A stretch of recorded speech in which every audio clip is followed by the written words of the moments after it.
SGC here, and we're back for a movie review. Gantz O. Directed by Yasushi Kawamura and Kiichi Saito, both who are new directors, and holy smokes guys, this is a great debut for the both of them. This is based on the manga of the same name, Gantz, by Hiroya Uko, and this is on the Osaka mission. So, what's this movie about? Well, basically, this is a third movie. We had two movies beforehand. The first one in 2010, just named Gantz, and the second one in 2011, Gantz Perfect Answer. And they were both live action. So, it's kind of hard to really address what the movie is about, but long story short, basically is that random people have been dying and they show up in this room with a sphere, which is basically called Gantz. And they're actually thrown into a game where they have to kill these specific monsters to get out of the game. But the kicker is that this is not new if you're in the anime world, because this has been done to death now, is that if you're dead in this game, you're dead in real life. But the cool part is that you collect points, and once you collect 100 points, you have three options.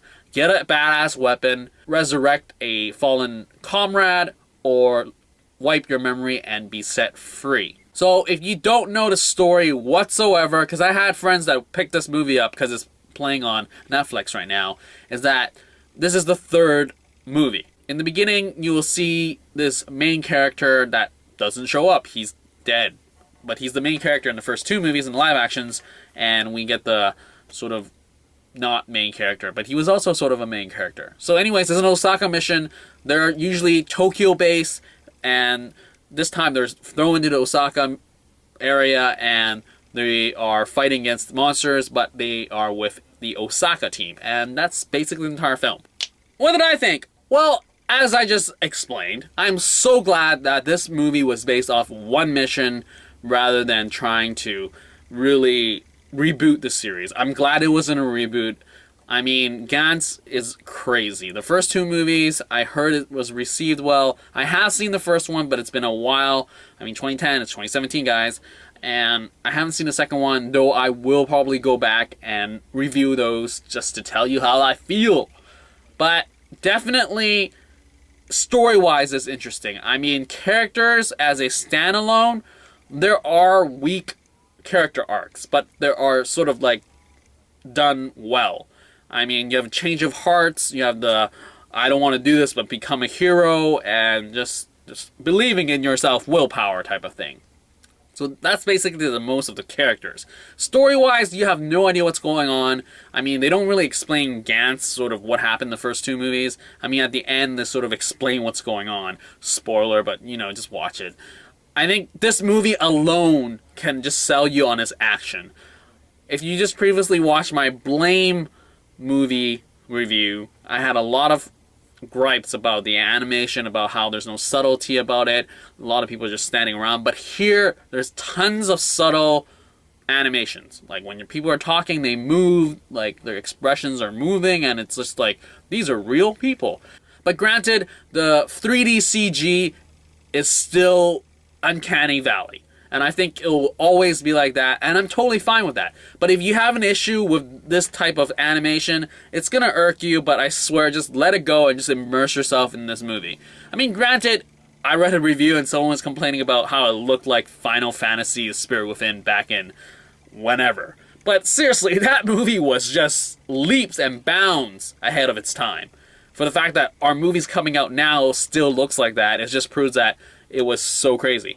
But granted, here, there are so many scenes where the animation is phenomenal.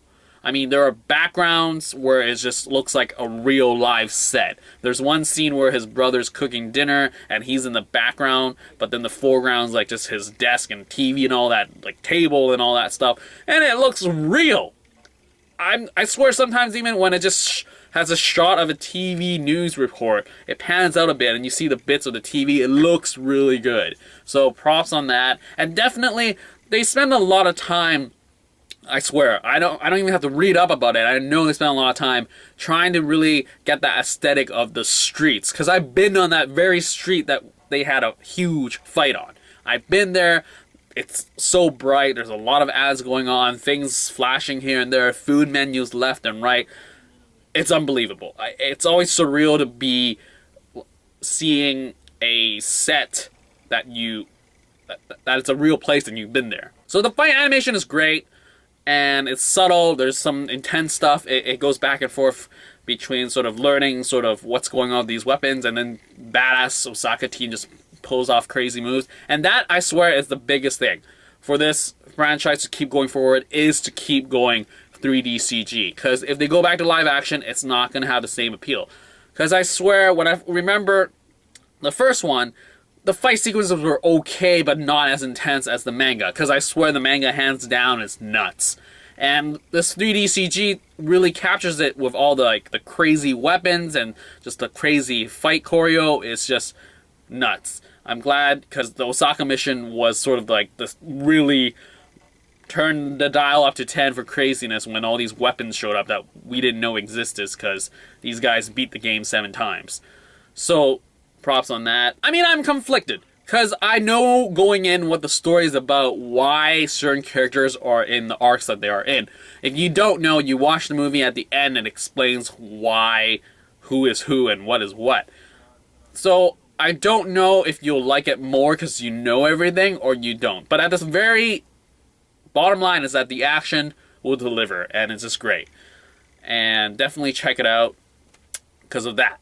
I mean, it's like totally watching Ip Man for that 10-person fight. I always use that as the example, because that's a great way of just saying that's the coolest part about the movie. And I swear the fight sequence in this is crazy. And talking about the fight sequences, the monster designs are also amazing, because it's straight from the manga, and it's just crazy to see these things moving on their own without using my imagination. It's crazy. Seriously, I want to go back and just rewatch the fight sequences right now, just because I'm talking about it, because it's so good.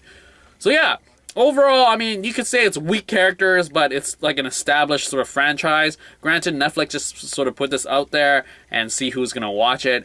I mean, if you haven't heard of anything Gantz and you watched it, and I know people have, because it's just new Japanese animated film, you might be like, oh, this was cool, but, characters. So I definitely recommend going back and rewatching the live, not rewatching, but watch it if you haven't seen it. The first 2 live actions, or even better, read the manga, because it's just great. The way it ended is just, holy smokes. You watch the film and you're like, holy crap, that was really intense. The manga gets even crazier.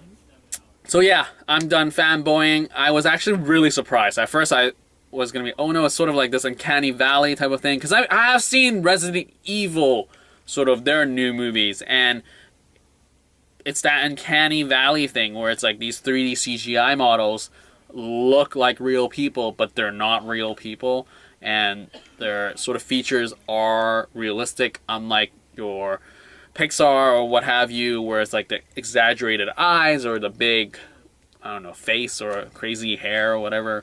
Granted, it's just weird how people say Japanese stuff look weird when, Pixar has big eyes now all everywhere. So anyway, that's an aside. Anyway, so yeah, Gantz is great. I really hope there's a sequel coming, because it was great. And definitely the more people that check it out on Netflix, the more reception it's going to get. And hopefully the execs and producer go hey, people are watching it, so we should make a new sequel. And granted, I didn't find the studio that was behind this, but the people that were listed on the IMDb also worked on the Final Fantasy V Kingsglaive movie, and that exactly looks the same. The sort of character models is the similar uncanny humans, but 3D type of thing. But I heard that movie was just a gong show. So yeah, so what do you think? I mean, that's a question I always ask nowadays. It's just do you like going in blind, or would you like to be informed? Because seriously, if you didn't know this movie was a third in the movie, would you watch it? Because I mean, it sells itself as Gantz O. Maybe it's just 0 instead of just O, but it's Osaka, guys. And yeah, so I definitely really enjoy the crap out of it, and I can't wait to go rewatch it right after I click that record button to stop this recording. But I'm rambling now. So yeah, definitely go check it out. It's on Netflix. Check it out. Gantz O.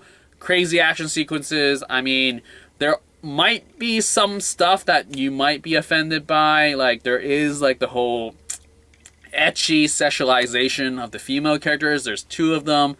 And it's like an ongoing gag sort of throughout the entire Gantz, because the Gantz is just weird, and he just gives really dumb nicknames to all his characters. I mean, all the people that come into his room, and it sexualizes a lot of them. And it's just, well, I mean, I don't know, it gives a character, but it's like, it probably, if you're, I don't know, that could be one reason people don't like it, because it's like, oh, overtly sexualizing female characters, and they make them jiggle all the time. Because, you know, it's just, I don't know, informed versus not, that is the question. So yeah, I'm done here, so check it out, recommend it. I'm gonna go rewatch the fight sequences, like, right now, so talk to you later. Just kidding. But yeah, I actually talk to you later. So that's it for this Gantz O movie review. If you have seen Gantz O, leave your comments down below, and I'll get back to you as soon as possible. And that's it for this movie review for Gantz O. Out!